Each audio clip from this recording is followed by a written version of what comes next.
Stop it, you brats! Stop it, you brats! These two raccoons have never heard of privacy, or just how to simply leave me alone.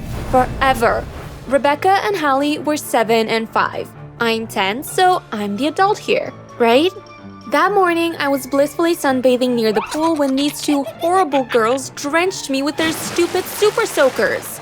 I wish my parents would just put them up for adoption, or just forget them at school one day or something. The only good thing about living with them was that we didn't have to share a room. My parents were rich and we lived in a really nice house. We had our own rooms, and when I turned 10, I was finally allowed to lock my door. So for a few hours a day, I could cut them all out completely. Keep watching to see how my grandpa changed my life and how I got rid of these brats for a long time. So yes, my grandpa, my dad's dad. He owned one of the most popular vineyards and invested his money in other things too. I guess my dad sort of learned from him, and that's how he became rich. But my grandpa was richer. He lived in the biggest house I'd ever seen in my life. It was bigger than a mega mall, and definitely more luxurious. Not only was this house big, the surroundings were massive too. He even had a maze in his garden, and one time I almost got lost in there and I couldn't find my way out. I felt so proud to be his granddaughter, and I could brag to everyone that this was my grandpa's house. But one day, one very sad thing happened. My grandpa decided to go skydiving and, well, let's just say he never came back.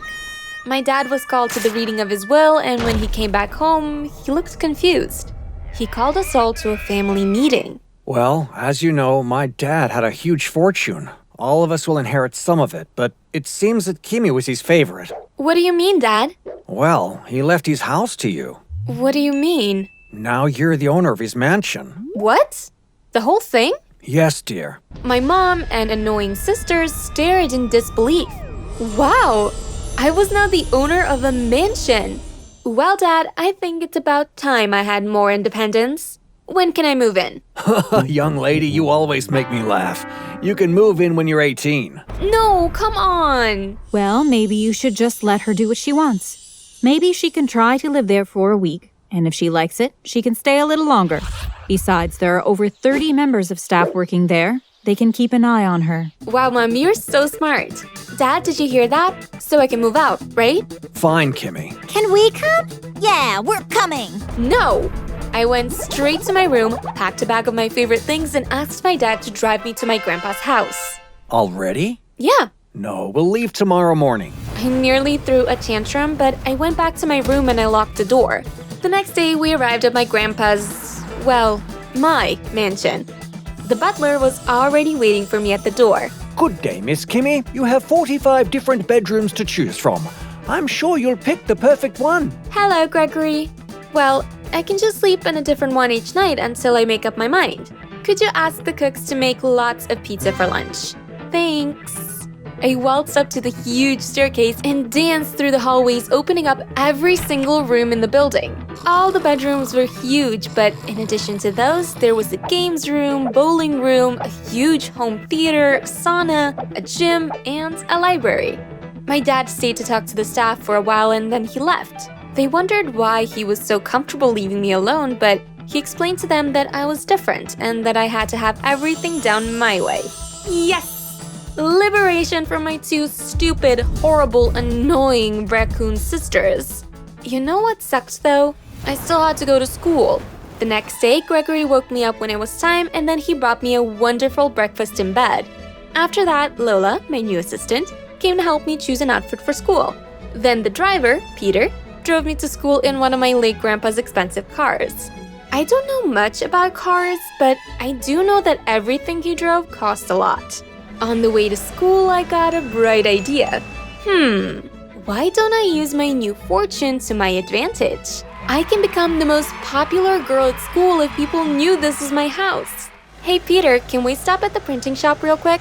I need to do something before school. Sure, dear. I printed 200 invitations to my housewarming pool party the next weekend, and when I got to school, I gave one to almost everyone I saw.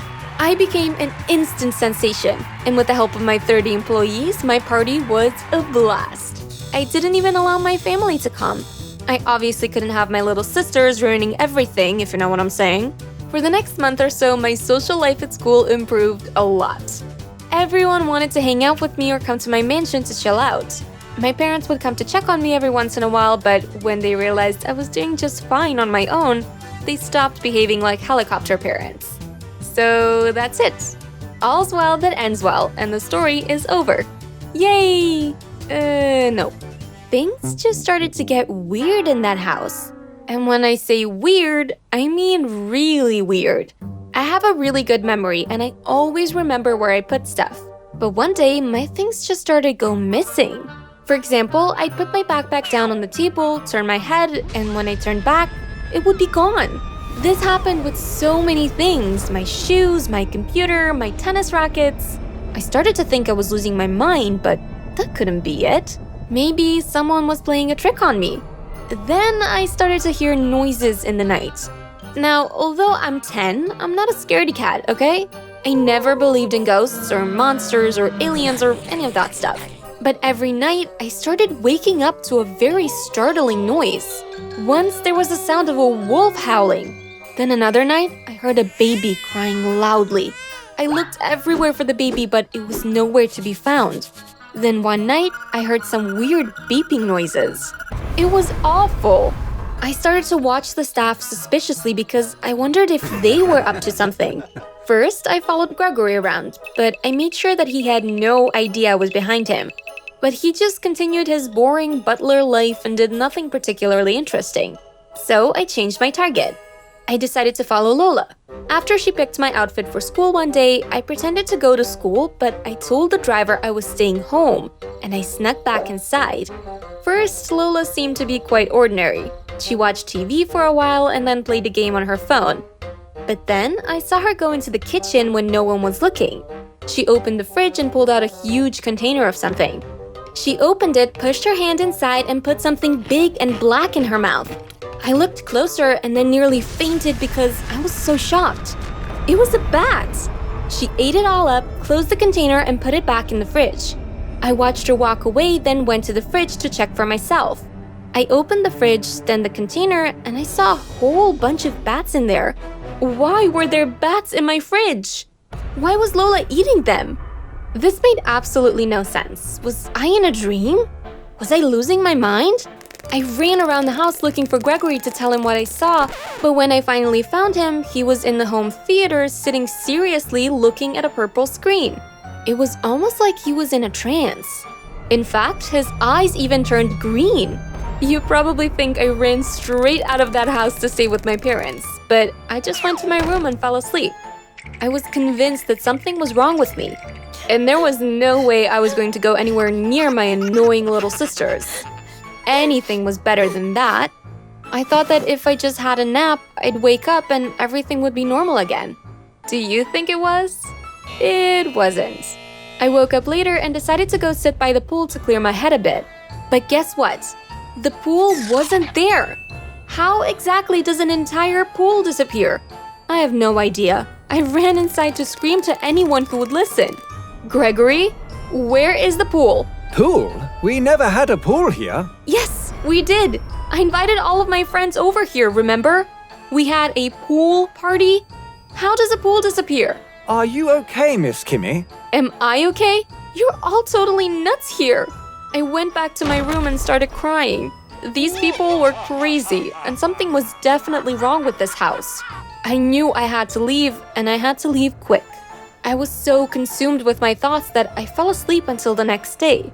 I knew it was the next day because the sun was shining directly onto my face. I looked out my window and gasped. The pool was back, like it had never left. Gregory? I screamed. Yes, Miss Kimmy? He said as he rushed to my door. You said that we never had a pool here. I said what? Are you okay? You're all crazy and you're playing games with my head.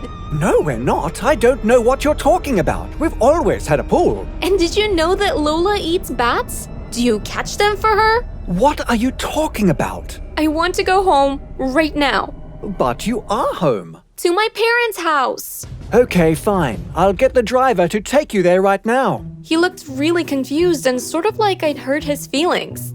Don't give me that look. You're all liars. As soon as I leave, you're all fired. Get out of my mansion and never come back. Peter took me home and my sisters had just left for school. My mom and dad were alone in the living room. What are you doing here, Kimmy? Something is wrong with that house. And something is wrong with everyone who works there. Well, maybe not Peter. I'm not sure. But everyone else has a problem. Lola eats bats. There are strange noises in the night. Things go missing. The pool disappeared. I don't want to go back there. Wow, honey, are you okay? Have you been eating properly? Maybe this is what happens when you have pizza for lunch every day. You sorta begin to lose your mind. I'm fine. Why don't you go and see for yourself? Go there right now and you'll realize I'm telling the truth. Okay, maybe we will. We'll hire a sitter for you and your sisters, and we'll go investigate. My dad said while winking. After my sisters got back from school and the sitter came over, my parents left in their car. The sitter made us some dinner, then I went straight to my old bedroom and locked the door because I wasn't about to socialize with Hallie and Rebecca. I played a few games on my laptop and spoke to a few of my friends online. At about midnight, my sitter knocked on my door. Hey, when did your parents say they were coming back? It's already midnight and I can't stay here much longer. Wow. They should have been back by now. Maybe something happened to them. I tried calling them, but no one's picking up. Oh no, call the cops. Maybe something happened to them. The sitter thought I was exaggerating, but I felt like something was definitely wrong. I called them and gave them the address. The sitter drove me and my sisters to the mansion. When we got there, 2 cops were there, but I didn't see my parents' car anywhere. No, officer. No one came here. I haven't seen a couple. I'm sorry. He's right. You can check our security cameras. We've had no visitors. The officers seemed to be convinced, but Gregory and Lola had an evil glare in their eyes. It has now been 3 whole months, and there have been no sign of my parents. Right now, my sisters and I live with our aunt in the country house. I still don't understand what happened to me in that house, or what could have possibly happened to my parents, but I wish that everything would go back to normal. Want a part 2? Then get this video to 30,000 likes.